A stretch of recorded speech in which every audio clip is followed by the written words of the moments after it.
السلام عليكم ورحمة الله وبركاته. الحمد لله نحمده ونستعينه ونستغفره ونؤمن به ونتوكل عليه ونعوذ بالله من شرور أنفسنا ومن سيئات أعمالنا.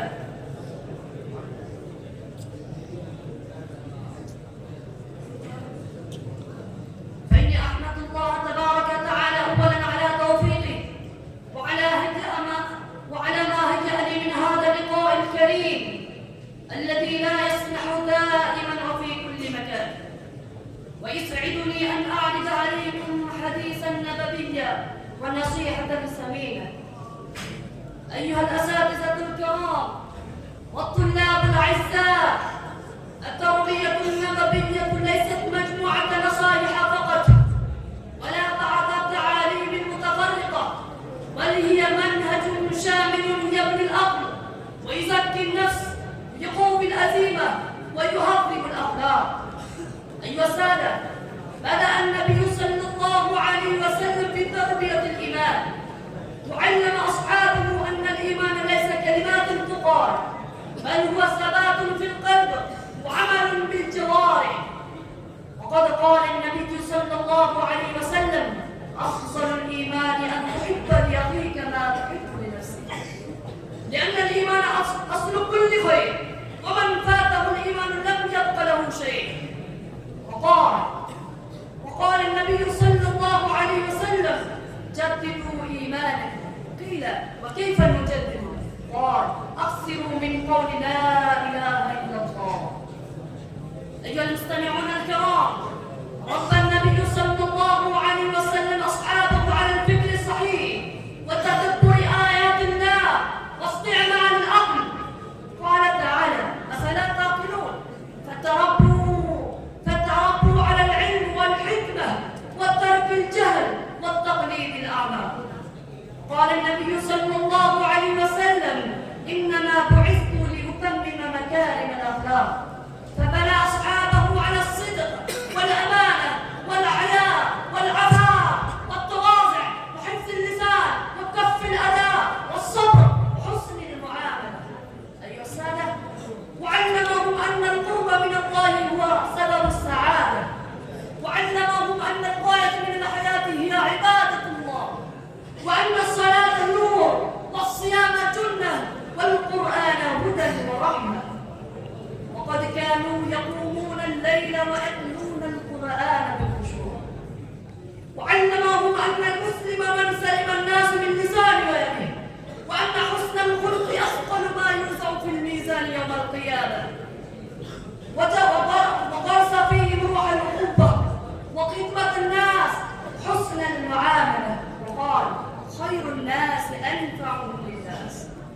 أيها السادة، لم يكن النبي صلى الله عليه وسلم يربي بالكلمات فحسب، بل بالقدوة والتطبيق. كان يعيش مع أصحابه ويمشي معهم، كان يمشي معهم ويقوم بالأزيمة. أيها السادة، وبهذه التربية خرج النبي صلى الله عليه وسلم جيلا هزم الظلم وأعاد العدل ونشر العلم وفتح القلوب قبل البلاد. جيل أحب الله فأحبه الله. ولقد كانت تربية النبي صلى الله عليه وسلم لأصحابه تربية مثالية كريمة، تربية فيها الشجاعة والبسالة، وفيها الأزم والهزم، وفيها الزهد والعفاف. لذلك فقد كانوا رجالا وأبطال فتحوا الدنيا وساد العالم بتلك المعاني النبيلة التي غرسها في قلوبهم المربي الأول محمد صلى الله عليه وسلم.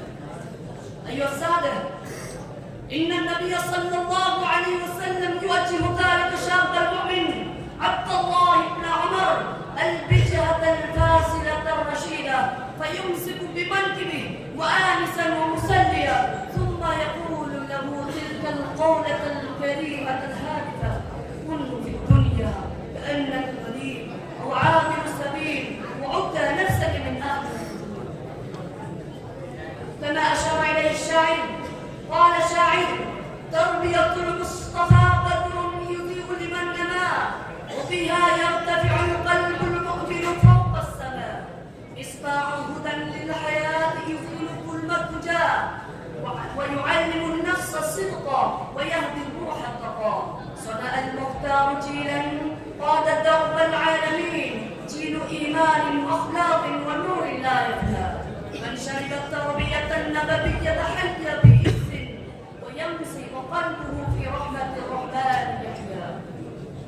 أيها الطلاب الأعزاء، نحن اليوم نحتاج إلى التربية النبوية أشد من حاجة إلى الحياة، لنصلح أنفسنا وشبابنا وأسرنا ومجتمعنا.